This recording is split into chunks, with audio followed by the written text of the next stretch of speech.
साथियों नमस्कार। पंडित सुंदरलाल शर्मा द्वारा आयोजित प्री बीएड प्री डीएलएड प्रवेश परीक्षा साइंस के फिर से हम 100 एमसीक्यू आप सभी को इस वीडियो में बताने जा रहे हैं। चलिए आज ये हमारा टेस्ट नंबर 5 है, जिसमें 100 एमसीक्यू पर आज चर्चा करेंगे। जो भी साथी अभी तक जो है पिछला 4 एमसीक्यू नहीं देखे हैं वो जाकर देख सकते हैं। बहुत ही इंपॉर्टेंट जो आपके प्रीवियस ईयर में आए हुए क्वेश्चंस का भी उसमें समावेश है। इसके अलावा जहाँ से आपका पंडित सुंदरलाल शर्मा क्वेश्चन उठाते हैं वहाँ से भी हमने आपके जो इम्पोर्टेंट क्वेश्चंस को लेने का प्रयास किया है। तो जो भी साथी नहीं देखे हैं जाके देख लेंगे। चलिए आज की हम सेशन की शुरुआत करते हैं। 100 क्वेश्चंस की सीरीज आज फिर से रहेगी। क्वेश्चन नंबर फर्स्ट है, हरा थोथा या हरा कशिश किस रासायनिक पदार्थ का प्रचलित नाम है? ए है copper sulphate, B zinc sulphate, C magnesium sulphate या फिर डी होता है फेरस सल्फेट। तो हरा थोथा या जिसे हरा कशिश कहा जाता है, तो इसके सही उत्तर हो जाएगा भाई फेरस सल्फेट। और फेरस सल्फेट को आपका क्या कहा जाता है? हरा थोथा। ठीक है, इंपॉर्टेंट है। नेक्स्ट क्वेश्चन पर बात करते हैं। क्वेश्चन नंबर दूसरा है, डॉल्फिन को किसमें वर्गीकृत किया गया है? मत्स्य में, उभयचर में, सरीसृप में या स्तनी में? जो डॉल्फिन जिसको हम प्रायः मछली कहते हैं, है ना, डॉल्फिन मछली कहा जाता है। तो इसको हम जो बोलचाल की भाषा में मछली, लेकिन ये जो है स्तनी के अंदर आते हैं। ठीक है, हालांकि हम इसको मछली के रूप में बोल देते हैं कि ये डॉल्फिन एक मछली है, लेकिन ये मछली में नहीं आता बल्कि स्तनी में आता है। यहाँ पर कई बार क्या होता है, हमारे माइंड में जो चीज़ रहता है हम उनको आंसर ले लेते हैं डायरेक्ट। तो यहाँ पर थोड़ा सा आपको एनालिसिस करना है और डॉल्फिन को लेकर अगर क्वेश्चन आया तो वो स्तनी होगा, याद रखना है। चलिए नेक्स्ट क्वेश्चन पर बात करते हैं। क्वेश्चन नंबर 3, तेल का एक बैरल लगभग, देखो तेल का एक बैरल लगभग कितने लीटर के बराबर होता है? ए 131 लीटर, बी 159 लीटर, सी 257 लीटर और डी 321 लीटर। तो इसका सही उत्तर हो जाएगा मेरे दोस्तों, तेल का एक जो बैरक है 159 लीटर का होता है। आंसर नंबर बी जो है इसका सही आंसर हो जाएगा। नेक्स्ट क्वेश्चन पर बात करें। क्वेश्चन नंबर 4 है और आपको स्क्रीन पर यहाँ दिख रहा है, देख पा रहे हैं, पीपल में कौन सी धातु होती है? पीतल में। ठीक है, जो पीतल होता है, अब पीतल में कौन सी धातु, ये जो है मिश्रण है ना, तो पीतल कौन कौन से दो धातुओं का मिश्रण होता है पूछा जा रहा है। ए है तांबा और लोहा, बी जस्ता और लोहा, सी तांबा और जस्ता या डी निकिल और जस्ता। तो कौन सी धातु का, अर्थात ये मिश्र धातु हो एक प्रकार से, तो तांबा और जस्ता। याद रखेंगे ये क्वेश्चन मोस्ट इंपॉर्टेंट है। जो पीतल है साथियों, तांबा और जस्ता, ये दोनों का मिश्रण क्या है? आपका पीतल धातु है। ठीक है, तो याद रखेंगे, ऐसे क्वेश्चंस आपके पूछे जाते हैं।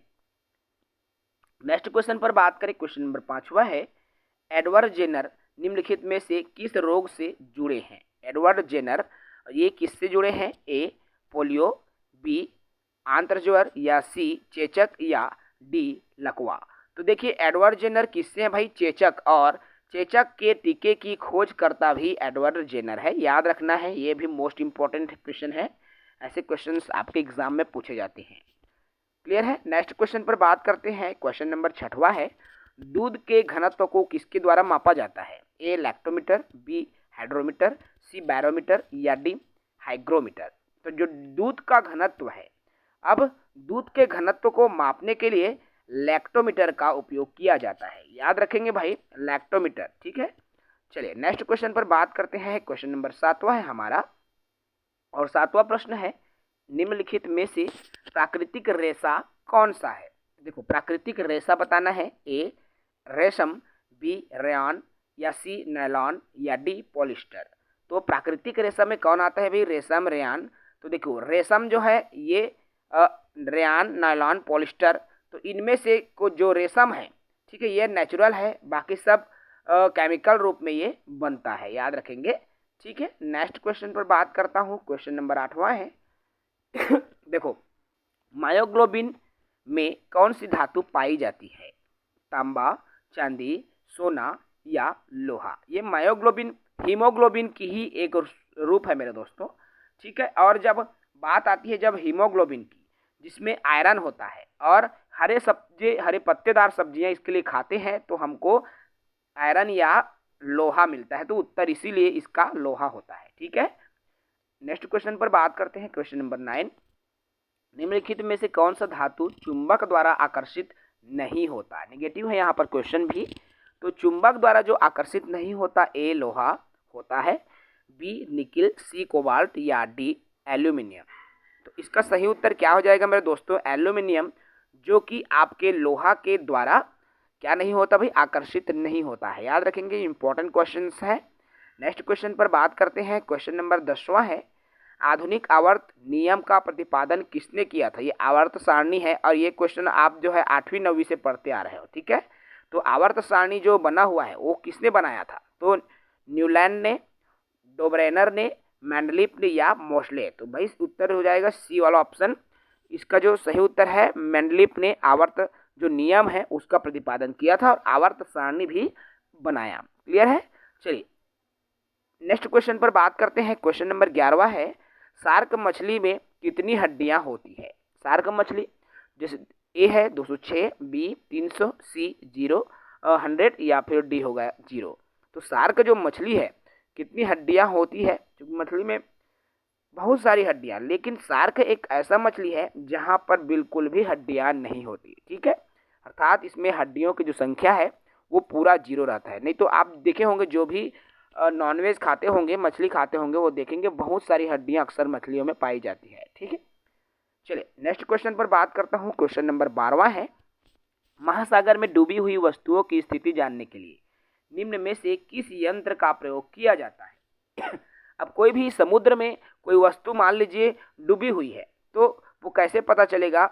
ऑडियोमीटर से, गैल्वेनोमीटर से, सेक्सटेंट से या सोनार से। तो किससे पता चलेगा मेरे दोस्तों? सोनार से ये पता चलेगा कि महासागर में वस्तुएं कहाँ डूबी हुई है, ठीक है। नेक्स्ट क्वेश्चन पर बात करते हैं, क्वेश्चन नंबर 13 है हमारा। देखिए 13वां नंबर का क्वेश्चन है, कोयले की विभिन्न किस्मों में से किसमें कार्बन की प्रतिशत मात्रा सबसे अधिक होती है? कोयला के कई सारे किस्म हैं, ए पीट, बी लिग्नाइट या सी बिटुमिनस या डी एंथ्रासाइड। तो किसमें जो है कार्बन की प्रतिशत मात्रा सर्वाधिक होती है मेरे दोस्तों?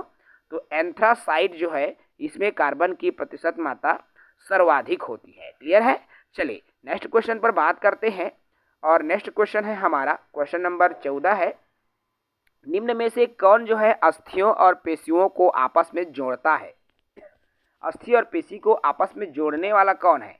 ए लिगामेंट, बी टेंडन, सी उपास्थि या डी एक नई छोटी पेशी। तो देखिए इसका सही उत्तर हो जाएगा मेरे दोस्तों टेंडन, जो कि अस्थि और पेशियों को आपस में जोड़ने का काम करता है। नेक्स्ट क्वेश्चन पर बात करते हैं, क्वेश्चन नंबर 15 है, और क्वेश्चन 15 आपको स्क्रीन पर दिख रहा है। मानव की सामान्य स्वस्थ आंख के लिए स्पष्ट दृष्टि की न्यूनतम दूरी कितनी होती है? तो मानव की सामान्य जो स्वस्थ आंख के लिए स्पष्ट दृष्टि की न्यूनतम दूरी आप 9वीं 10वीं में पढ़ते हो फिजिक्स में, 50 सेंटीमीटर, ए 10 सेंटीमीटर, सी 15 सेंटीमीटर या डी 25 सेंटीमीटर। तो इसका सही उत्तर हो जाएगा 25 सेंटीमीटर। क्लियर है? चलिए नेक्स्ट क्वेश्चन पर बात करता हूँ। किसी परमाणु के बाह्यतम कक्षा में कितने इलेक्ट्रॉन रह सकते हैं या रहते हैं? बाह्यतम कक्षा में इलेक्ट्रॉन ए 2, बी 8, सी 18 या डी कोई निश्चित सीमा नहीं है। तो अधिकतम जो है 8 इसमें रह सकते हैं, 8 इलेक्ट्रॉन रह सकते हैं। बी इसका सही उत्तर हो जाएगा, याद रखेंगे।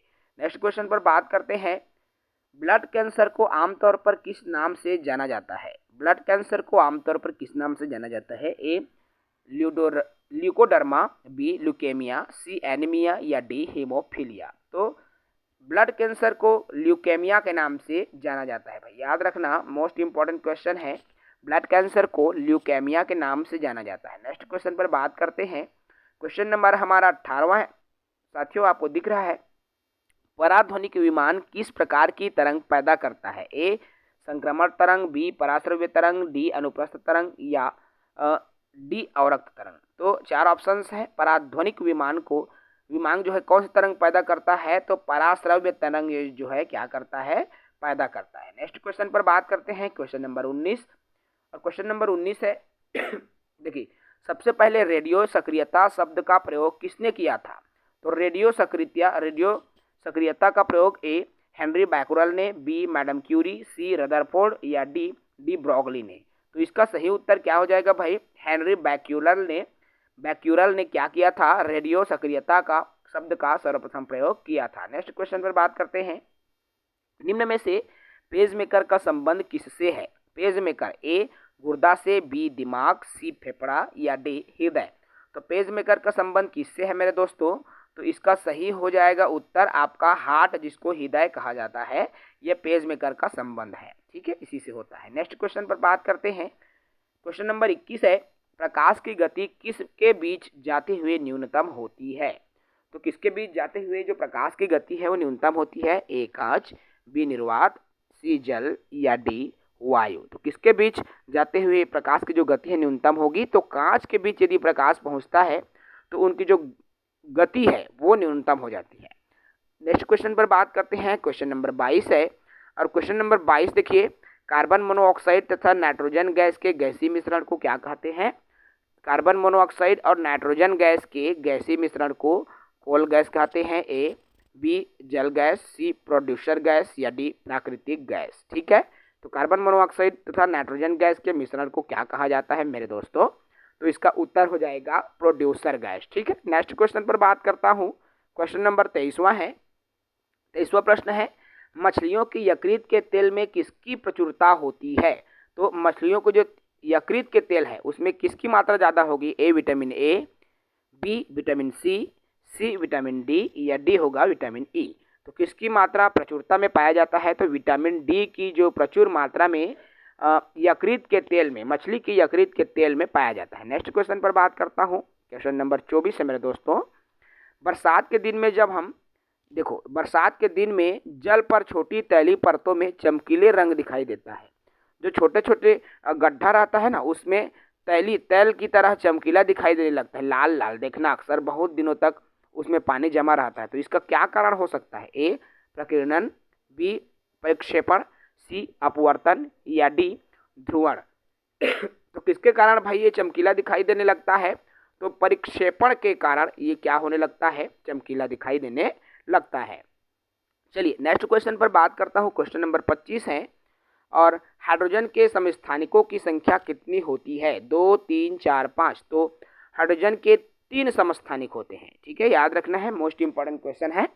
चलिए नेक्स्ट क्वेश्चन पर बात करता हूँ, एंजाइम मूल रूप से क्या है। तो एंजाइम क्या है भाई, ये ऐसा क्वेश्चन है जो पूछा जा चुका है। ठीक है, पंडित सुंदरलाल शर्मा प्री बीएड में पूछा गया क्वेश्चन है। एंजाइम मूल रूप से क्या होती है, ए कार्बोहाइड्रेट, बी प्रोटीन, सी लिपिड या डी एमिनो अम्ल। तो एंजाइम क्या है भाई, एक प्रोटीन है। याद रखना, ये क्वेश्चन आया हुआ क्वेश्चन है। चलिए नेक्स्ट क्वेश्चन पर बात करता हूँ, किसी चुंबकीय पदार्थ को विचुंबकीय किया जा सकता है। कैसे विचुंबकीय कर सकते हैं, ए हथौड़े से पीट कर, बी गर्म करके, सी उपयुक्त दोनों से या डी इनमें से कोई नहीं।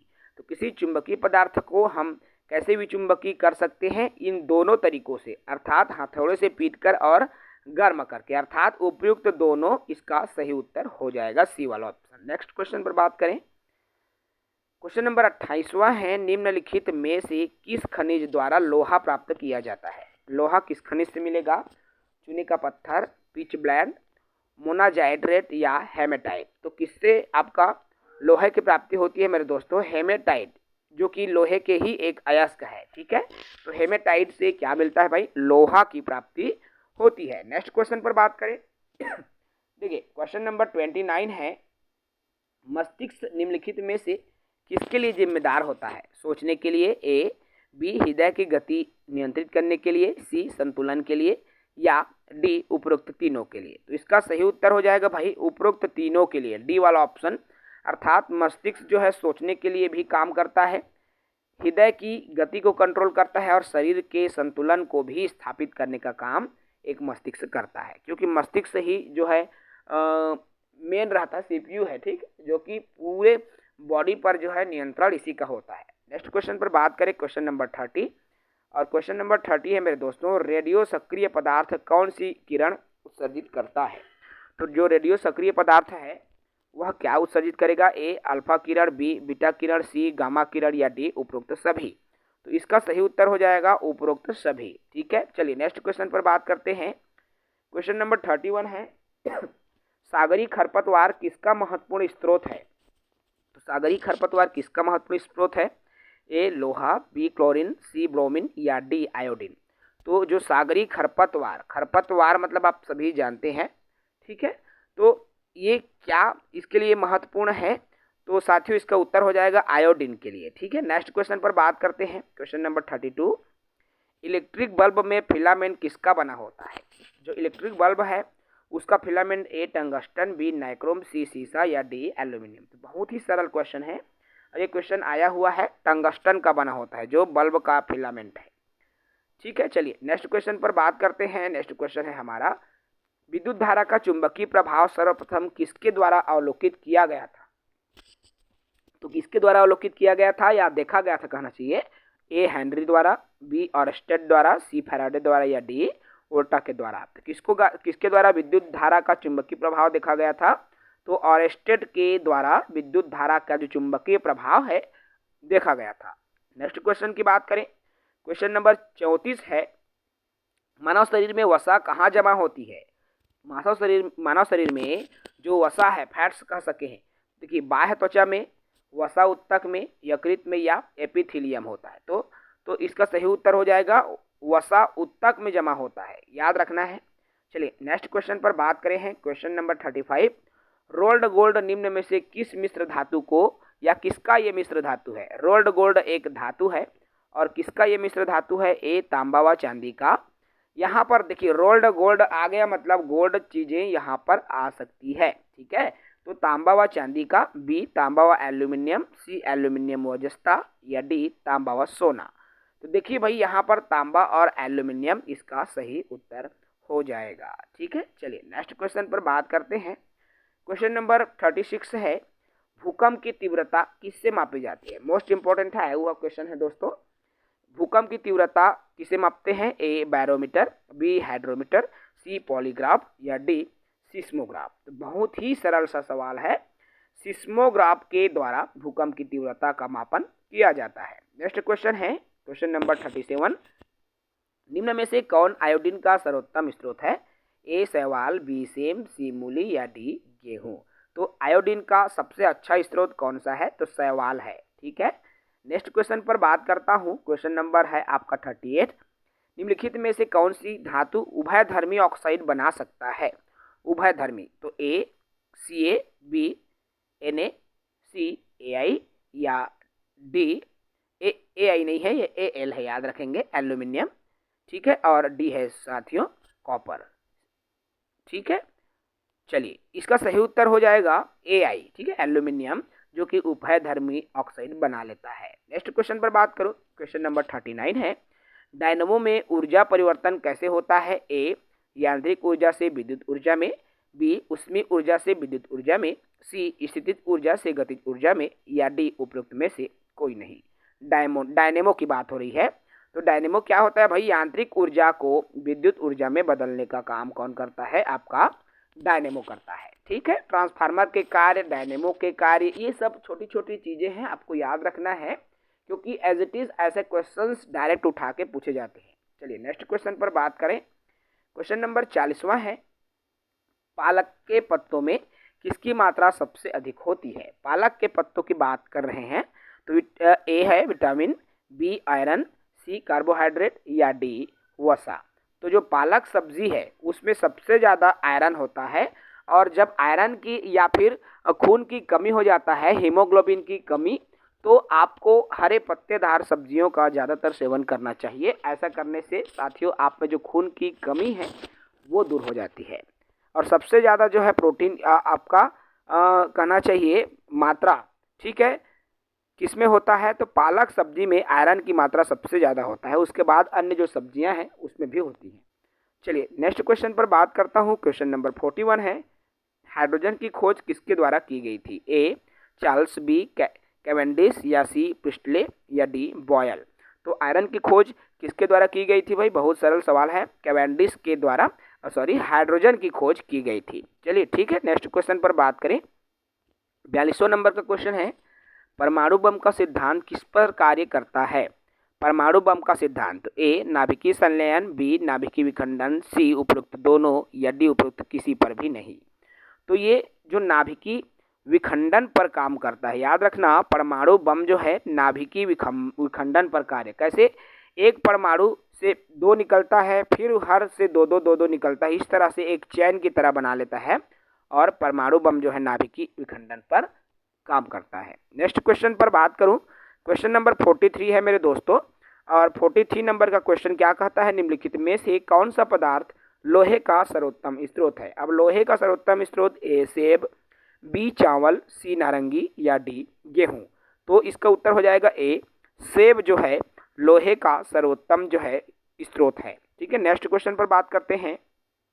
क्वेश्चन नंबर 44 है, प्रदूषण युक्त वायुमंडल को निम्नलिखित में से किसके द्वारा स्वच्छ किया जा सकता है। जैसे वायुमंडल में बहुत सारे प्रदूषण हैं, तो उसको कैसे हम स्वच्छ कर सकते हैं। ए ऑक्सीजन, बी वर्षा, सी नाइट्रोजन या डी हवा।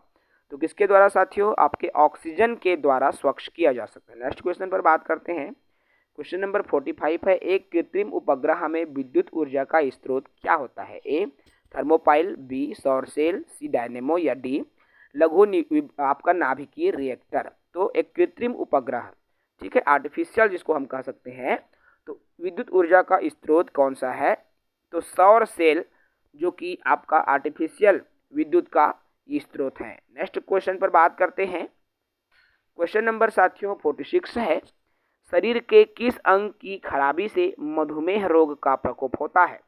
देखिए, शरीर में यदि कौन सा अंग खराब हो जाता है तो शुगर, जिसको हम मधुमेह रोग कहते हैं, हो जाता है। A liver, B pancreas, C kidney या डी हृदय। तो इसका उत्तर हो जाएगा पैंक्रियास की खराबी की वजह से आपके मधुमेह रोग होता है। याद रखेंगे, मोस्ट इंपॉर्टेंट है। चलिए नेक्स्ट क्वेश्चन पर बात करते हैं। पीने के पानी को शुद्ध करने के लिए निम्न गैसों में से किस गैस का प्रयोग किया जाता है। तो पीने के पानी के लिए, ठीक है, पानी को शुद्ध करना है, तो ए सल्फर डाइऑक्साइड, बी क्लोरीन, सी फ्लोरीन या डी कार्बन डाइऑक्साइड। तो पीने के पानी को शुद्ध करने के लिए किसका उपयोग करते हैं, जो क्लोरीन है उसका उपयोग किया जाता है। जो पाउडर का छिड़काव करते हैं ना पानी में, तो ये क्लोरीन की मात्रा उसमें होती है। चलिए नेक्स्ट क्वेश्चन है, क्वेश्चन नंबर 48 नंबर का क्वेश्चन कहता है, मृग मरीचिका बनाने वाली घटना को क्या कहते हैं। ए प्रकीर्णन, बी विवर्तन, सी ध्रुवीकरण या डी पूर्ण आंतरिक परावर्तन। तो मृग मरीचिका बनाने वाली घटना को क्या कहा जाता है, पूर्ण आंतरिक परावर्तन इसको कहा जाता है। मोस्ट इंपॉर्टेंट है, एक बार अच्छे से एनालिसिस कर लेंगे। नेक्स्ट क्वेश्चन पर बात करता हूं मेरे दोस्तों, केंद्रीय खाद्य औद्योगिक अनुसंधान संस्थान कहाँ स्थित है। तो केंद्रीय खाद्य औद्योगिक प्रौद्योगिकी अनुसंधान संस्थान कहाँ स्थित है। ऑप्शन है ए लखनऊ, बी रांची, सी हैदराबाद या डी मैसूर में। तो कहाँ स्थित है दोस्तों, ये डी मैसूर में स्थित है। नेक्स्ट क्वेश्चन पर बात करते हैं, और हमारा नेक्स्ट क्वेश्चन है दोस्तों, नाभिकीय रिएक्टरों में ग्रेफाइट का प्रयोग किया जाता है। नाभिकीय रिएक्टर में ग्रेफाइट का प्रयोग क्यों करते हैं। ए ईंधन के रूप में, बी स्नेहक के रूप में, सी विमंदक के रूप में या डी विद्युत रोधी के रूप में। नाभिकीय रिएक्टर में ग्रेफाइट का उपयोग विमंदक के रूप में किया जाता है। याद रखना है, मोस्ट इंपॉर्टेंट क्वेश्चन है। नेक्स्ट क्वेश्चन पर बात करते हैं। क्वेश्चन नंबर 40 आपका 51, 50 क्वेश्चन हो गया, 51 नंबर पे बात कर रहे हैं। 51 नंबर का क्वेश्चन है, किसी संगीत यंत्र की ध्वनि तीव्रता किससे मापी जाती है। कोई भी संगीत यंत्र है उसकी ध्वनि तीव्रता ए महों से, बी हेनरी से, सी लक्स से या डी डेसिबल से। तो बहुत ही सरल सा सवाल है, इसका उत्तर हो जाएगा डेसिबल से किसी भी ध्वनि की तीव्रता को मापा जाता है। नेक्स्ट क्वेश्चन है दोस्तों, 14 वर्ष की आयु के बच्चों के विकास के लिए निम्नलिखित में से कौन सा सबसे अधिक महत्वपूर्ण है। ए प्रोटीन महत्वपूर्ण है, बी विटामिन महत्वपूर्ण है, सी वसा या डी दूध।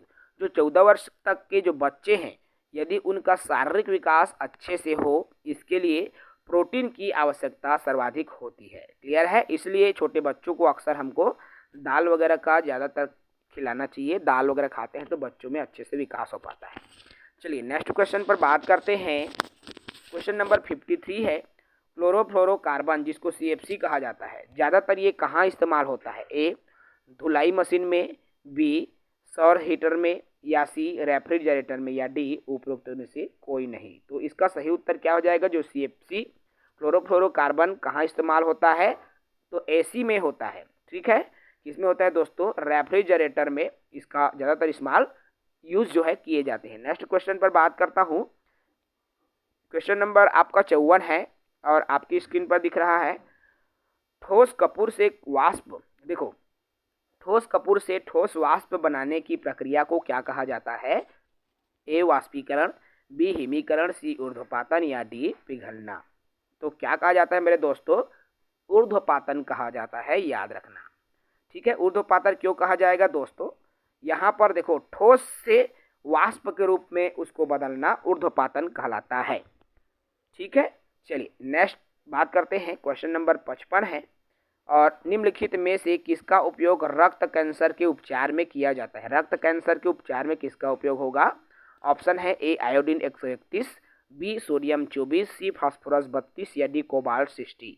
तो किसका उपयोग जो है रक्त कैंसर में होता है? कोबाल्ट 60 का उपयोग रक्त कैंसर के इलाज में किया जाता है। मोस्ट इंपॉर्टेंट है, याद रखना। नेक्स्ट क्वेश्चन पर बात करते हैं। क्वेश्चन नंबर 56 है, शराब का निर्माण किस क्रिया के परिणाम स्वरूप होता है?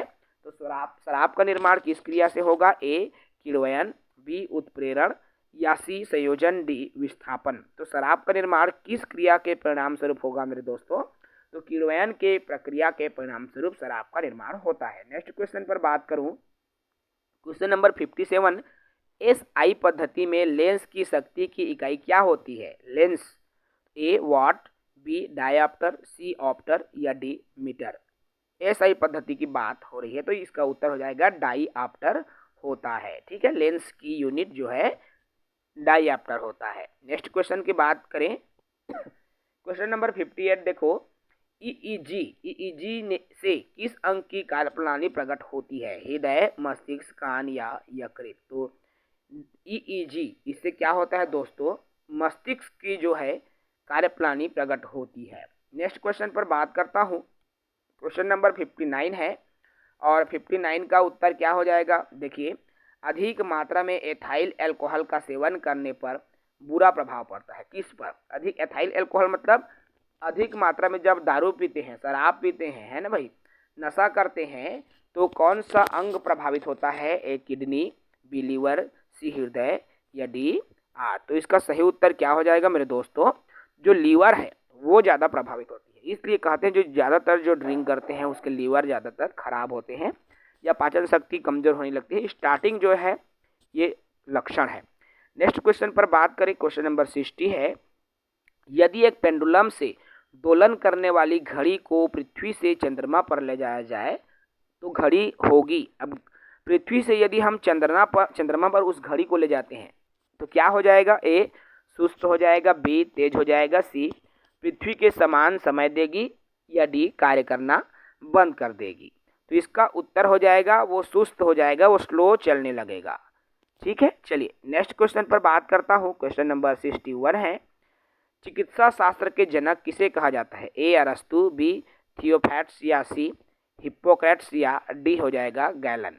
तो इसका उत्तर हो जाएगा हिप्पोक्रेट्स, जिसको चिकित्सा शास्त्र के जनक कहा जाता है। नेक्स्ट क्वेश्चन पर बात करूं, क्वेश्चन नंबर 62 है, मनुष्य के शरीर में खून के शुद्धिकरण की प्रक्रिया को क्या कहा जाता है? जो खून का शुद्धिकरण होता है, ए डायलिसिस, बी हीलोलिसिस या सी मैकेनिकल ऊर्जा या डी पैरालिसिस।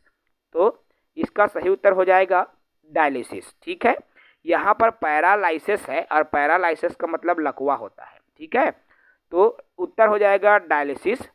ठीक है, चलिए नेक्स्ट क्वेश्चन पर बात करते हैं। क्वेश्चन नंबर 63 है, हिस्टोलॉजी शब्द का सर्वप्रथम प्रयोग किसने किया था?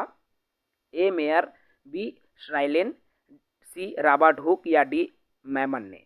तो हिस्टोलॉजी का सर्वप्रथम प्रयोग करने वाले कौन है? मेयर हैं, याद रखना है। ए इसका सही उत्तर हो जाएगा, मेयर ने हिस्टोलॉजी शब्द का सर्वप्रथम प्रयोग किया था। नेक्स्ट क्वेश्चन पर बात करता हूँ। क्वेश्चन नंबर 64 है, हरगोविंद खुराना को किस क्षेत्र में नोबेल पुरस्कार मिला था? क्यों, कौन से क्षेत्र में नोबेल पुरस्कार मिला था हरगोविंद खुराना को? ए जैव रसायन विज्ञान, बी चिकित्सा विज्ञान, सी साहित्य विज्ञान या डी अर्थशास्त्र। तो कौन से क्षेत्र में मिला मेरे दोस्तों? इसका उत्तर हो जाएगा बी चिकित्सा विज्ञान के क्षेत्र में हरगोविंद खुराना जी को नोबेल पुरस्कार मिला था। नेक्स्ट क्वेश्चन पर बात करता हूँ और नेक्स्ट क्वेश्चन है दोस्तों, क्वेश्चन नंबर 65 का है। देखिए, विद्युत मोटर किस सिद्धांत के अनुसार कार्य करता है? ए फैराडे के नियम, बी बेंच के नियम, सी ओम का नियम या डी फ्लेमिंग का नियम। तो विद्युत सिद्धांत जो है किस पर कार्य करता है मेरे दोस्तों? तो ये फैराडे के नियम पर काम करता है। मोस्ट इंपॉर्टेंट है, याद रखना, विद्युत मोटर। ठीक है, नेक्स्ट क्वेश्चन है, क्वेश्चन नंबर 66 है, ऊंट का कुबड़ किस ऊतक का बना होता है? ऊंट का जो कुबड़ उभरा हुआ भाग रहता है, ए कंकाली ऊतक का, बी पेशी ऊतक का, सी उपास्थि का या डी वसामय ऊतक का। तो इसका सही उत्तर हो जाएगा वसामय ऊतक का ऊंट का जो कुबड़ है वो बना रहता है। डी वाला उत्तर सही हो जाएगा। नेक्स्ट क्वेश्चन पर बात करते हैं, क्वेश्चन नंबर 67, नींबू का पीएच मान, नींबू के रस का पीएच मान कितना होता है? ए 9, बी 0, सी 2.4 या डी 7। तो नींबू का पीएच मान 2.4 होता है। एक चीज यहाँ पर याद रखना है, नींबू खट्टी होती है और जो अम्ली होगा उसका पीएच 7 से कम होगा और क्षारी 7 से ज़्यादा, तो 7 से कम होना चाहिए क्योंकि नींबू खट्टा होता है। इसलिए यहाँ पर ये और ये दोनों तो ऑलरेडी कट गए मेरे दोस्तों। अब 0 और 2.4 बचता है। चूँकि 0 नहीं होगा इसलिए, क्योंकि ऑलरेडी हमको पता है कि नींबू खट्टी होती है, इसलिए 2.4 इसका सही उत्तर हो जाएगा। नेक्स्ट क्वेश्चन पर बात करते हैं, क्वेश्चन नंबर 68 है, आरएच फैक्टर की यहाँ पर बात हो रही है। तो आरएच कारक ने अपना यह नाम किस जानवर से लिया? ए बंदर, बी ड्रैगन फ्लाई, सी ड्रोसोफिला या डी गोरिल्ला। तो इसका उत्तर हो जाएगा मेरे दोस्तों बंदर। जो भी आरएच फैक्टर आया था वो बंदर से ही आया था, इसलिए वहीं से इसका नाम इसी जानवर से लिया गया है। नेक्स्ट क्वेश्चन पर बात करें, पेट्रोल का मुख्य संगठक, पेट्रोल का मुख्य जो संगठक क्या है? ए पेंटेन, बी ऑक्टेन, सी मीथेन या डी हेक्टेन। तो इसका सही उत्तर हो जाएगा ऑक्टेन जो है आपका पेट्रोल का मुख्य संगठक है। नेक्स्ट क्वेश्चन पर बात करते हैं, क्वेश्चन नंबर 70 है, एक गिलास पानी पीने से कितनी कैलोरी ऊर्जा मिलती है? देखो, एक गिलास पानी पीने से कितनी कैलोरी ऊर्जा मिलेगी? तो ए हो जाएगा 0, बी 15, सी 25 या डी 50। तो उत्तर हो जाएगा मेरे दोस्तों पानी पीने से कैलोरी नहीं, यहाँ पर 0 उत्तर हो जाएगा। नेक्स्ट क्वेश्चन पर बात करें, स्वर्ण निम्नलिखित में से किस पदार्थ में घुल जाता है? सोना किस में घुल जाएगा? ए हाइड्रोक्लोरिक अम्ल, बी नाइट्रिक अम्ल, सी एक्वा रेजिया या डी एसिटिक अम्ल। तो इसका उत्तर हो जाएगा एक्वा रेजिया से जो सोना है वो घुल जाता है। नेक्स्ट क्वेश्चन पर बात करें, हार्ट की गति, हृदय की गति की जांच के लिए किस यंत्र का उपयोग किया जाता है? ए कार्डियोग्राम, बी क्रिस्कोग्राम, सी साइटोट्रॉन या डी किलोस्टो। तो इसका सही उत्तर हो जाएगा कार्डियोग्राम। हृदय की गति की जांच करने के लिए कार्डियोग्राम का उपयोग किया जाता है और जो हृदय के डॉक्टर होता है इसलिए उसको कार्डियोलॉजिस्ट की श्रेणी में या कार्डियोलॉजिस्ट कहा जाता है। ठीक है, तो उसी से आप इसको कोरिलेट करके देखेंगे, इसका सही उत्तर आपको मिल जाएगा। चलिए, क्वेश्चन नंबर 73 है, मानव रक्त में प्लाज्मा कितने प्रतिशत होता है? ए 35%, बी 40%, सी 43 या डी 55%। तो मानव रक्त में प्लाज्मा की जो मात्रा कितना होगा? 55% होता है। नेक्स्ट क्वेश्चन पर बात करें, शुक्राणु का निर्माण कहाँ होता है? ए वृषण में, बी अंडाशय में, सी शुक्राशय में या डी अंडवाहिनी में। इसका सही उत्तर हो जाएगा मेरे दोस्तों वृषण में आपके होता है। नेक्स्ट क्वेश्चन पर बात करते हैं, क्वेश्चन नंबर 75 है, अंडे के किस भाग में प्रोटीन की मात्रा अधिक होती है? ए योक, बी सेल, सी एल्बुमिन या डी कोई नहीं। तो इसका जो सही उत्तर हो जाएगा योक वाला भाग, जो अक्सर हम देखते हैं जो पीला वाला भाग होता है। ठीक है, तो यहाँ पर जो है योक वाले भाग पर प्रोटीन की जो मात्रा है सर्वाधिक होती है। नेक्स्ट क्वेश्चन पर बात करें, क्वेश्चन नंबर 76 है, शरीर में वसा का संग्रहण मुख्य होता है, मुख्यतः कहाँ पर होगा वसा? ए लिहा में, बी हड्डी में, सी चर्बी में या डी मांसपेशियों में। इसका सही उत्तर क्या हो जाएगा मेरे दोस्तों? चर्बी में सबसे ज़्यादा जो है वसा का संग्रहण होता है। इसलिए जब मोटापा आता है तो हमेशा याद रखना, मोटापा वसा के जो फैट्स कहते हैं, तो फैट्स की वजह से मोटापा आता है और इसलिए ऑयली त्वचा होती है और चर्बी जो है झुकने लगता है। ठीक है, तो इसका सही उत्तर क्या हो जाएगा मेरे दोस्तों? तो इसका जो सही उत्तर हो जाएगा चर्बी। ठीक है, चलिए नेक्स्ट क्वेश्चन पर बात करते हैं, क्वेश्चन नंबर 77 है, आपके नेत्रदान में नेत्र के किस भाग को दान किया जाता है? ए कॉर्निया, बी रेटिना, सी आइरिस या डी हो जाएगा नेत्र लेंस। तो इसका सही उत्तर हो जाएगा आपका कॉर्निया, जिसको दान किया जाता है। नेक्स्ट क्वेश्चन पर बात करते हैं। क्वेश्चन नंबर 78 है, किस विटामिन में कोबाल्ट पाया जाता है? तो कौन से विटामिन में कोबाल्ट की मात्रा पाई जाती है? तो अलग अलग ऑप्शन है, vitamin B1, vitamin B2, vitamin B6, vitamin B12। तो कौन से विटामिन में कोबाल्ट की मात्रा रहती है? इसका उत्तर आपको विकल्प में कमेंट में बताना होगा, मैं इसका आंसर आपको रोक रहा हूँ, ठीक है। तो चलिए नेक्स्ट क्वेश्चन पर बात करते हैं। 79 है, शरीर की सूक्ष्मतम इकाई क्या है? ए केंद्रक, बी कोशिका, सी जीवद्रव्य या डी माइटोकॉन्ड्रिया। तो शरीर की जो सूक्ष्मतम इकाई है वो उसको क्या कहा जाता है? कोशिका कहा जाता है। परिभाषा से भी आप जानते हैं, तो यह सूक्ष्मतम इकाई है, उसको कोशिका हम कहते हैं। नेक्स्ट क्वेश्चन पर बात करते हैं। क्वेश्चन नंबर 80 है, मनुष्य को सर्वाधिक ऊर्जा प्राप्त होती है कहाँ से? ए प्रोटीन से, बी वसा से, सी विटामिन से या डी कार्बोहाइड्रेट से। तो मनुष्य को सर्वाधिक ऊर्जा कहाँ से मिलेगी मेरे दोस्तों? इसका उत्तर हो जाएगा वसा से सबसे ज़्यादा ऊर्जा की प्राप्ति होती है और यहीं से मोटापा भी सबसे ज़्यादा होता है। नेक्स्ट क्वेश्चन पर बात करें।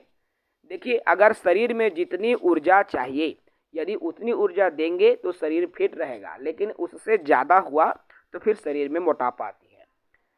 नेक्स्ट क्वेश्चन है 81 नंबर का, निम्न में से किसको सबसे कम जल की आवश्यकता होती है? ए बेर को, बी केला को, सी खजूर को या डी आम को। अर्थात जिसमें पानी की जरूरत नहीं पड़ती ज़्यादा। बेर, केला, खजूर, आम। तो बहुत ही सरल सा उत्तर है, जो खजूर है ये जो है अक्सर इसीलिए रेगिस्तान जैसे सूखी जगहों पर उगता है, इसको पानी की मात्रा बहुत कम पानी की जरूरत पड़ती है। चलिए नेक्स्ट क्वेश्चन पर बात करते हैं। क्वेश्चन नंबर 82 है, सरीसृप वर्ग का अध्ययन क्या कहलाता है? जो सांपों के समूह है उसका अध्ययन। ए हिस्टोलॉजी, बी हर्पेटोलॉजी, सी इक्विथोलॉजी या डी ऑर्निथोलॉजी। तो क्या कहलाएगा? हर्पेटोलॉजी कहा जाएगा। याद रखना भाई, हर्पेटोलॉजी कहा जाएगा किसको? आपके सरीसृप वर्ग के अध्ययन को। चलिए नेक्स्ट क्वेश्चन पर बात करते हैं। क्वेश्चन नंबर 83 है, लीवर में भविष्य के लिए कौन सा विटामिन भंडारित होता है? लीवर में कौन सा विटामिन जो है भंडारण होता है शरीर में? A vitamin C, B vitamin E, C vitamin A या डी थायमिन। तो कौन सा विटामिन है दोस्तों? तो विटामिन ए जो है लीवर में स्टोर रहता है। नेक्स्ट क्वेश्चन पर बात करें। क्वेश्चन नंबर 84 है, भोजपत्र किस पेड़ की छाल से प्राप्त होता है? ए बेटुला, बी बिर्च, सी क्वेरकस या डी बर्बेरियम। तो जो भोजपत्र है किस पेड़ की छाल से मिलता है? बेट्यूला पेड़ की छाल से भोजपत्र प्राप्त होता है। याद रखना है। नेक्स्ट क्वेश्चन पर बात करता हूँ। क्वेश्चन नंबर 85 है, अस्थि में कौन सा प्रोटीन पाया जाता है? जो हड्डी होता है उसमें कौन सा प्रोटीन होता है? ए कैसिन, बी एल्ब्यूमिन, सी ओसिन या डी कॉन्ड्रिन। तो इसका सही उत्तर क्या हो जाएगा? ओसिन नामक जो प्रोटीन है हड्डी में पाया जाता है। कौन सी नामक? ओसिन नामक प्रोटीन हड्डियों में, अस्थियों में पाया जाता है। नेक्स्ट क्वेश्चन पर बात करते हैं। क्वेश्चन नंबर 86 है मेरे दोस्तों, कवक विज्ञान के जनक कौन है? ए माइकेली, बी केसी मेहता, सी स्टीफन हेल्स या डी ई जे बटलर। तो कौन है मेरे दोस्तों? तो माइकेली, जो कि कवक विज्ञान के जनक के नाम से जाना जाता है, माइकेली को याद रखना है, मोस्ट इंपॉर्टेंट है। नेक्स्ट क्वेश्चन पर बात करता हूँ और नेक्स्ट क्वेश्चन है हमारा दोस्तों, अधिक विकिरण के संपर्क में आने से कौन सा रोग होता है? अधिक विकिरण के संपर्क में आएंगे तो कौन सा रोग होगा? ए कैंसर, बी स्कर्वी, सी रिकेट्स या डी टीबी। तो कौन सा रोग हो जाता है मेरे दोस्तों? तो कैंसर नामक रोग जो है हो जाता है, याद रखेंगे। नेक्स्ट क्वेश्चन पर बात करते हैं। क्वेश्चन नंबर 88 है, विश्व मलेरिया दिवस कब मनाया जाता है? ए 20 अप्रैल, बी 30 जनवरी, सी 20 मार्च या डी 25 अप्रैल को विश्व मलेरिया दिवस मनाया जाता है। तो उसका उत्तर हो जाएगा 25 अप्रैल को विश्व मलेरिया दिवस के रूप में मनाया जाता है। साइंस में क्वेश्चन आ सकता है। नेक्स्ट क्वेश्चन पर बात करूं, डायलिसिस मशीन का आविष्कार किसने किया था? ए बॉस ने, बी कोल्फ ने, सी ओपेरिन ने या डी फाइटोक्रोम ने। तो फाइटोक्रोम ने। तो इसका डायलिसिस मशीन का निर्माण किसने किया था दोस्तों? तो कोल्फ ने इसका आविष्कार किया था? याद रखेंगे, कोल्फ ने डायलिसिस मशीन का आविष्कार किया। नेक्स्ट क्वेश्चन नंबर 90 है, मानव त्वचा में पाया जाने वाला वर्णक है? ए है कैरोटीन, बी मेलानिन, सी लाइकोपिन या डी होता है केसिन। तो मानव त्वचा में क्या पाया जाता है? तो मेलानिन जो है मानव त्वचा में पाया जाने वाला वर्णक है। नेक्स्ट क्वेश्चन पर बात करें, क्वेश्चन नंबर 91 है दोस्तों। अब वो है आपका, कौन सा तत्व सूर्य में सर्वाधिक मात्रा में पाया जाता है? तो सूर्य में सर्वाधिक मात्रा में पाया जाने वाला तत्व है ए हाइड्रोजन, बी ऑक्सीजन, सी आर्गन या डी क्रिप्टॉन। तो कौन सा तत्व पाया जाता है? तो हाइड्रोजन तत्व जो है सूर्य के प्रकाश में या सूर्य में सर्वाधिक मात्रा में पाया जाता है। नेक्स्ट क्वेश्चन पर बात करता हूँ, और नेक्स्ट क्वेश्चन है मेरे दोस्तों, विषाणु क्या है? वायरस क्या है? ए कोषीय है, बी अकोषीय है, सी एक कोशिकीय है या डी बहुकोषीय है? तो वायरस क्या है दोस्तों? अकोषीय है। ठीक है, इसमें कोशिका नहीं होती, अकोषीय होता है। नेक्स्ट क्वेश्चन पर बात करें, क्वेश्चन नंबर 93, बैरोमीटर का आविष्कार किसने किया था? तो A Evangelista Torricelli, B James Watt, C Edward Teller या डी कार्ल बेंच। तो बैरोमीटर का आविष्कार किसने किया था मेरे दोस्तों? तो एवांजेलिस्ता टेरिसेली ने बैरोमीटर का आविष्कार किया था। चलिए नेक्स्ट क्वेश्चन 94 नंबर का क्वेश्चन है, मनुष्य में जो लाल रक्त कणिकाएं होती हैं, ठीक है, जिसको आरबीसी कहा जाता है, तो मनुष्य में लाल रक्त कोशिकाओं का जीवन काल कितना होता है? ए 120 दिन, बी 150, सी 180 या डी 190 दिन। उत्तर हो जाएगा मेरे दोस्तों 120 दिन होता है। ठीक है, 4 महीने का होता है जो आरबीसी का जीवन काल। नेक्स्ट क्वेश्चन है 95 नंबर का, न्यूटन के पहले नियम को और किस नाम से जाना जाता था? जो न्यूटन के पहले का जो नियम है उसको किस नाम से जाना जाता था? ए आघूर्ण का नियम, बी जड़त्व का नियम, सी ऊर्जा का नियम या डी संवेग का नियम। तो न्यूटन के पहले इस नियम को, अर्थात न्यूटन का जो पहला नियम है उसको किसके नाम से जाना जाता है? जड़त्व के नियम के नाम से जाना जाता है। नेक्स्ट क्वेश्चन नंबर 96 है दोस्तों, लाल सागर का रंग लाल किसकी उपस्थिति के कारण होता है? ए मांस, बी शैवाल, सी कवक या डी जीवाणु। जो लाल सागर का रंग लाल है उनके पानी का, तो ऐसा क्यों, क्या रीज़न है? तो 4 ऑप्शन आपको दिया, और सबसे ज़्यादा वहाँ शैवाल होने की वजह से ही जो है इसका रंग लाल हो जाता है। नेक्स्ट क्वेश्चन पर बात करें, क्वेश्चन नंबर 97 है, निम्न में से किसे भविष्य का ईंधन कहा जाता है? तो भविष्य का ईंधन किसे कहा जाता है? ए हाइड्रोजन, बी मीथेन, सी प्राकृतिक गैस या डी एथेनॉल। तो भविष्य का ईंधन किसे कहेंगे मेरे दोस्तों? तो हाइड्रोजन को हम भविष्य का ईंधन कहते हैं। चलिए नेक्स्ट क्वेश्चन पर बात करेंगे, क्वेश्चन नंबर 98 है दोस्तों। 98 नंबर का क्वेश्चन है, निम्न में से किस जंतु में अश्रु ग्रंथि टीयर ग्लैंड नहीं होती? अश्रु ग्रंथि किसमें नहीं होती? ए मनुष्य में, बी कुत्ता, सी बैल या डी घड़ियाल। किसमें नहीं होता मेरे दोस्तों? घड़ियाल में अश्रु ग्रंथि, जिससे आंसू निकले, तो मनुष्य में होती है, कुत्ते और बैल में। तो घड़ियाल एक ऐसा जानवर है जिसमें अश्रु ग्रंथि नहीं पाई जाती। 99 नंबर का प्रश्न आ रहा है आपके सामने, बादल किस कारण से वायुमंडल में तैरते हैं? जो बादल छाया रहता है वायुमंडल में रहता है, वो तैरते रहता है, इधर उधर होते रहता है। तो क्यों कारण है, इसका क्या रीजन है? ए निम्न दाब, बी निम्न घनत्व या सी निम्न श्यानता या डी निम्न तापमान। तो इसका सही उत्तर हो जाएगा निम्न घनत्व के कारण जो है बादल वायुमंडल में तैरते रहता है। चलिए नेक्स्ट क्वेश्चन, और आज के सीरीज का लास्ट क्वेश्चन है, 100 नंबर के क्वेश्चन है, 100 नंबर का ये प्रश्न है, और 100वां नंबर के प्रश्न है, किसकी उपस्थिति के कारण किसी पादप कोशिका और पशु कोशिका में अंतर पाया जाता है? किसकी उपस्थिति के कारण? ए क्लोरोप्लास्ट, बी कोशिका भित्ति, सी कोशिका या डी हो जाएगा केंद्रक। तो इसका सही उत्तर हो जाएगा दोस्तों कोशिका भित्ति के कारण जो है पादप कोशिका और पशु कोशिका में अंतर पाया जाता है। ठीक है, तो ये तो रहा मेरे दोस्तों 100 प्रश्न, जो कि बहुत ही important questions Pandit Sundarlal Sharma pre BEd pre DElEd प्रवेश परीक्षा के विज्ञान सेक्शन के लिए है। और आप सभी साथी बिल्कुल, जितने भी मैं एमसीक्यू करा रहा हूं, आज की इस वीडियो के बाद हम साइंस के 5 एमसीक्यू करवा दिए हैं। टोटल 500 क्वेश्चंस का सीरीज हो गया है। आप चाहें तो शेष 500 सीरीज और मैं आगे करूंगा, आप कमेंट जरूर कर दीजिए। ठीक है, तो हम अगला क्वेश्चन सीरीज प्रतिदिन मॉर्निंग में 9 बजे लाएंगे और पूरे 1000 प्रश्नों के साइंस के प्रश्नों के सीरीज में आप सबके लिए लेकर आ रहा हूं।